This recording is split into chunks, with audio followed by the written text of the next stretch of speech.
Hello 12 MS1 class of 2025. As your course officially comes to a close, I would like to take this opportunity to wish you all the very best for your upcoming HSC exams.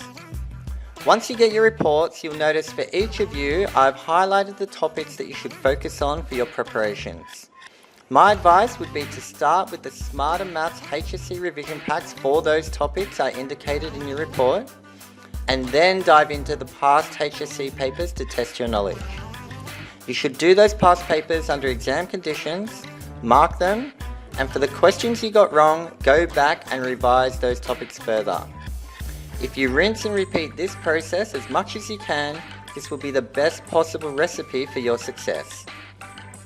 If at any time during the revision period you need my help, please feel free to drop into the staff room on level 6, or alternatively you can post your questions to the team and I can happily spin up videos for you.